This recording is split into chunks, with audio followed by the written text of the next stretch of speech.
McGann ಆಸ್ಪತ್ರೆ ಲೈಂಗಿಕ ಕಿರುಕುಳ ನಡೆದಿರೋದು ಬೆಳಕಿಗೆ ಬಂದಿದೆ. ಹಗರಣ ಕುರಿತಂತೆ People's Lawyers Guild association KP Sripal ಸುದ್ದಿಗೋಷ್ಠಿ ಮೂಲಕ ಹಲವು ವಿಷಯಗಳನ್ನು ಪ್ರಸ್ತಾಪಿಸಿದ್ದಾರೆ. ಮೆಗ್ಗಾನ್ ಆಸ್ಪತ್ರೆ ಅವ್ಯವಸ್ಥೆಯ ಆಗರವಾಗಿದೆ. ಈ ಹಿಂದೆ ವೈದ್ಯರೊಬ್ಬರು ಹೊರ ರಾಜ್ಯದ ವೈದ್ಯಕೀಯ ವಿದ್ಯಾರ್ಥಿನಿ ಮೇಲೆ ಲೈಂಗಿಕ ಕಿರುಕುಳ ನಡೆಸಿದ್ರು. ಈ ಪ್ರಕರಣ ಮುಚ್ಚಿ ಹಾಕಲು ಯತ್ನ ನಡೆದಿತ್ತು. ಈ ವಿಚಾರವನ್ನ ಜಿಲ್ಲಾಡಳಿತ ಗಂಭೀರವಾಗಿ ಪರಿಗಣಿಸಿತ್ತು.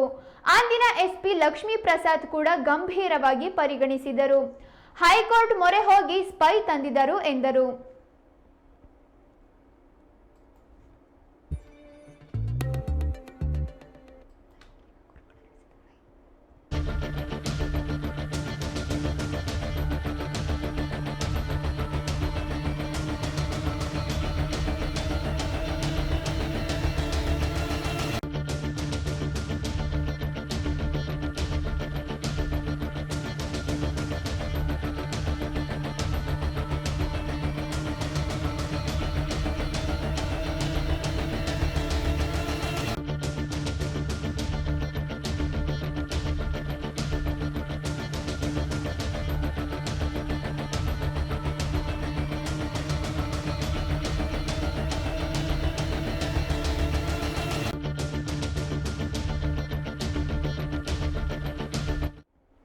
ಲೈಂಗಿಕ ಕಿರುಕುಳ ನಡೆಸಿದ ವೈದ್ಯರ ವಿರುದ್ಧ ಹಲವು ಆರೋಪಗಳಿವೆ. ವಿದ್ಯಾರ್ಥಿಗಳನ್ನ ದುರುಪಯೋಗ ಪಡಿಸಿಕೊಳ್ತಿದ್ದಾರೆ. ಮತ್ತೆ ಇದೇ ರೀತಿಯ ಘಟನೆ ನಡೆದಿದೆ. ಮೆಗ್ಗಾನ್ ಆಸ್ಪತ್ರೆ ಪಾಸ್ಟ್ ಕಮಿಟಿ ಮುಂದೆ ದೂರು ಕೊಟ್ಟಿದ್ದಾರೆ. ಕಮಿಟಿ ಗಂಭೀರವಾಗಿ ಪರಿಗಣಿಸಿಲ್ಲ, ಬಂಧನಕ್ಕೆ ಬಿಟ್ಟಿಲ್ಲ, ಅಮಾನತು ಮಾಡಿಲ್ಲ. ಅಧಿಕೃತವಾಗಿ ಎಫ್ಐಆರ್ ದಾಖಲಾಗಿರುವುದು ಇದು ಎರಡನೆಯದಾಗಿದೆ ಎಂದರು. ಸಣ್ಣ ಪುಟ್ಟರನ್ನು ಬಂಧಿಸುತ್ತಾರೆ, ಆದರೆ ಈ ವೈದ್ಯರ ಬಂಧನಕ್ಕೆ ವಿಳಂಬವೇಕೆ ಎಂದು ಪ್ರಶ್ನಿಸಿದ ವಕೀಲರು, ನಿರ್ದೇಶಕ ಸೇರಿ ಇಡೀ ಮೆಗ್ಗಾನ್ ಆಡಳಿತ ಮಂಡಳಿಯನ್ನ ಅಮಾನತಿನಲ್ಲಿಡಬೇಕು, 1 ದಿನದೊಳಗೆ ಬಂಧಿಸಬೇಕು, ಬಂಧಿಸದಿದ್ದರೆ ಹೈಕೋರ್ಟ್ಗೆ ರಿಟ್ ಅರ್ಜಿ ಸಲ್ಲಿಸಲಾಗುವುದು ಎಂದು ಎಚ್ಚರಿಕೆಯನ್ನ ನೀಡಿದ್ದಾರೆ. ನಾವುಗಳು ಕಂಟಿನ್ಯೂಸ್ ಆಗಿ ಪ್ರೆಸ್ ಮೀಟ್ಗಳು ಮಾಡಿ ಅವ್ರ ಮೇಲೆ ಆರೋಪಗಳು ಮಾಡಿ ಕಳಿಸಿದ್ವಿ. ಪತ್ರಿಕೆಗಳು ಕೂಡ ಬರೆದ್ವು.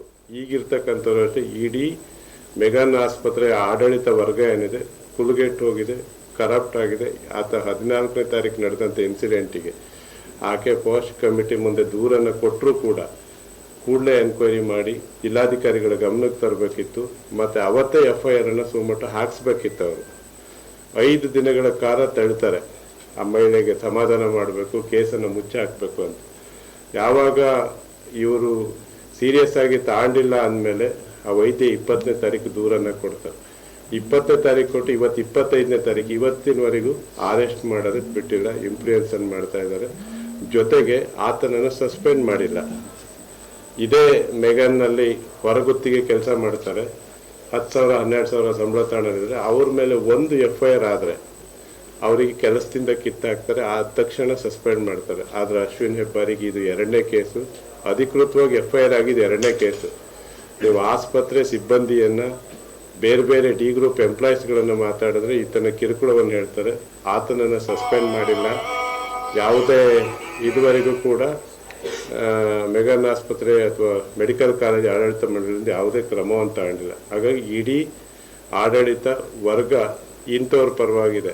ಅಲ್ಲಿ ಪ್ರಾಮಾಣಿಕವಾಗಿ ಕೆಲಸ ಮಾಡ್ತಕ್ಕಂಥ ಡಾಕ್ಟ್ರುಗಳಿಗೂ ಕೂಡ ಈ ಥರದವರು ಕಿರುಕುಳವನ್ನು ಕೊಡ್ತಕ್ಕಂಥದ್ದು. ಇದು ಸೆಕ್ಷುವಲ್ ಹೆರಾಸ್ಮೆಂಟಿಗೆ ಸಂಬಂಧಪಟ್ಟಿದ್ದಾದರೆ ಮತ್ತೆ ಬಡವರು ಯಾರು ಇನ್ಫ್ಲೂಯೆನ್ಸ್ ಇಲ್ದಿದ್ದಾರೆ ಹೋದರೆ ಅತ್ಯಂತ ನಿರ್ಲಕ್ಷ್ಯತನದ ಇದನ್ನು ಕೆಲವು ಡಾಕ್ಟ್ರುಗಳು ಇವರು ತೋರಿಸ್ತಾ ಇದ್ದಾರೆ. 2023 ಡಿಸೆಂಬರ್ 31ನೇ ತಾರೀಕು ಒಬ್ಬ ನವೀನ್ ಪೀಟರ್ ಅಲ್ಮೇಡಾ ಅಂತೇಳಿ ಒಂದು ಇದರಲ್ಲಿ ಆಕ್ಸಿಡೆಂಟ್ ಆಗುತ್ತೆ ಶಿವಮೊಗ್ಗ ಸಿಟಿ ಇದರಲ್ಲಿ. ಆತ ಹೆಡ್ ಇಂಜುರಿ ಆಗುತ್ತೆ. ಆತನನ್ನು ಮೆಗ್ಗಾನ್ ಆಸ್ಪತ್ರೆಗೆ ತಗೊಂಡೋಗ್ತಾರೆ. ಆತ ಆಸ್ಪತ್ರೆಯಲ್ಲಿ ಇದ್ದಿದ್ದು ಮೆಗ್ಗಾನ್ ಆಸ್ಪತ್ರೆಯಲ್ಲಿ ಕೇವಲ 1.5 ಗಂಟೆ.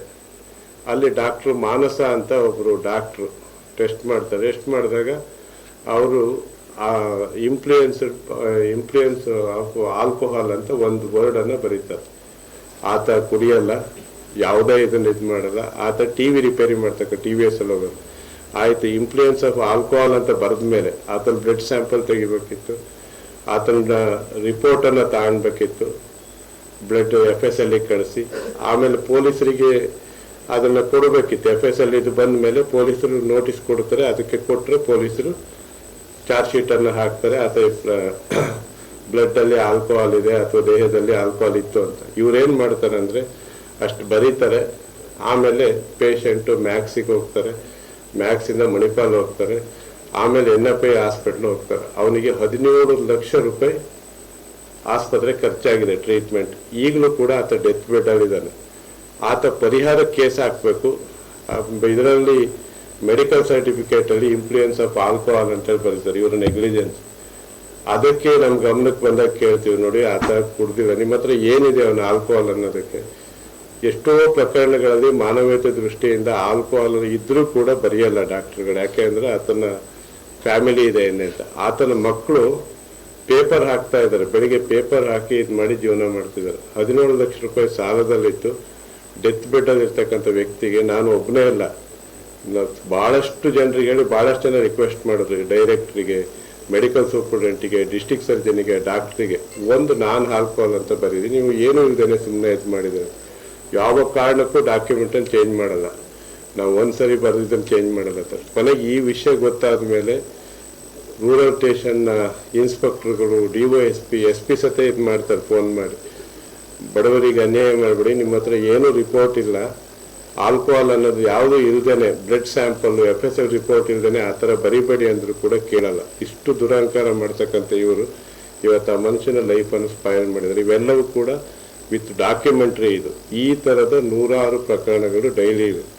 ಹೊರಗುತ್ತಿಗೆ ನೌಕರರಿಗೆ ಸಂಬಳ ಇಲ್ಲ, ಮತ್ತು 50 ಭಾಗದಷ್ಟು ಡಾಕ್ಟ್ರುಗಳು ಬಯೋಮೆಟ್ರಿಕನ್ನು ಓದ್ತಾರೆ, ಈ ಕಡೆ ಬಾಗಿಲಾಗಿ ಬಯೋಮೆಟ್ರಿಕ್ ಹೊತ್ತು ಹೀಗೆ ಎಂಟ್ರಿ ಆದರೆ ಈ ಕಡೆ ಬಾಗಿಲಲ್ಲಿ ಬಂದಿರ್ತಾರೆ. ಯಾರು ಸರ್ವಿಸ್ ಮಾಡ್ತಾರೆ ಅಂದರೆ ಅಲ್ಲಿ PG ಸ್ಟೂಡೆಂಟ್ಗಳು, ಮೆಡಿಕಲ್ ಸ್ಟೂಡೆಂಟ್ ಅವರೇ ಇರ್ತಾರೆ. ಅವರುಗಳು ಈ ಥರದ ಅನಾಹುತ ಮಾಡ್ತಾರೆ. ಬಾಡಿ ಮೇಲೆ ಯಾವುದೇ ಸ್ಮೆಲ್ ಬಂದರೂ ಆಲ್ಕೋಹಾಲ್ ಅಂತ ಬರೀತಾರೆ. ಅಥವಾ ಈ ಥರದ ಅನಾಹುತಗಳು ಮೆಡಿಕಲ್ ಕಾಲೇಜಲ್ಲಿ ಆಗ್ತದೆ. ಶಿವಮೊಗ್ಗ, ಚಿಕ್ಕಮಗಳೂರು ಮತ್ತು ದಾವಣಗೆರೆ ಜಿಲ್ಲೆ, ಇಲ್ಲಿ ಎಲ್ಲ ಇವರಿಗೂ ಕೂಡ ಬಡವರು, ಮಿಡ್ಲ್ ಕ್ಲಾಸು, ಇವರಿಗೆ ಭಾಳಷ್ಟು ಜನ ಶ್ರೀಮಂತರು ಆಸ್ಪತ್ರೆ, ಎಲ್ಲ ವರ್ಗದವರು ಹೋಗ್ತಾರೆ. ಒಂದು ರೀತಿ ಸಂಜೀವಿನಿ ಥರ ಇದೆ ಮೆಗಾನ್ ಹಾಸ್ಪಿಟ್ಲ್. ಇಲ್ಲಿ ಈ ಥರದ ಇದು ಬೇಜವಾಬ್ದಾರಿತನ. ಮತ್ತು ಮೆಡಿಸಿನ್ಗಳನ್ನು ಅಷ್ಟೇ, ಇವು ಮೆಡಿಸಿನ್ಗಳು ಎಲ್ಲೂ ಸಿಗಲ್ಲ. ಇಷ್ಟಾದರೂ ಕೂಡ ಎಲ್ಲ ಮಿಷನ್, MRI ಇಂದ ಹಿಡಿದು ಪ್ರತಿಯೊಂದು ಕೂಡ ಎಲ್ಲವೂ ಮೆಡಿಕಲ್ ಕಾಲೇಜ್ ಆದಮೇಲೆ ಎಲ್ಲ ಮಿಷನರಿಗಳು ಬಂದಿದೆ. ಅದರಲ್ಲಿ ಖರೀದಿಯಲ್ಲಿ ಗೋಲ್ಮಾಲು.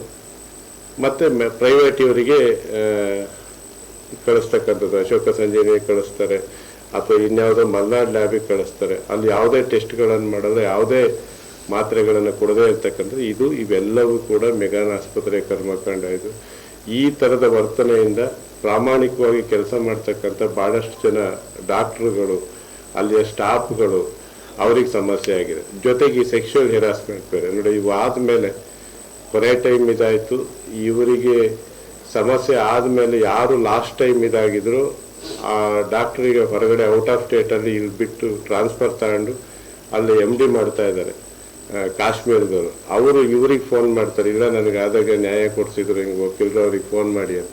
ಆ ಹೆಣ್ಮಕ್ಳು ನಮಗೆ ಫೋನ್ ಮಾಡ್ತಾರೆ, ನೋಡಿ ಸರ್ ಹಿಂಗೆ 5 ದಿನ ನಮಗೆ ಡಿಲೇ ಮಾಡಿದ್ರು, ಈ ಥರ ಇದೆ ಅಂತ. ಇದು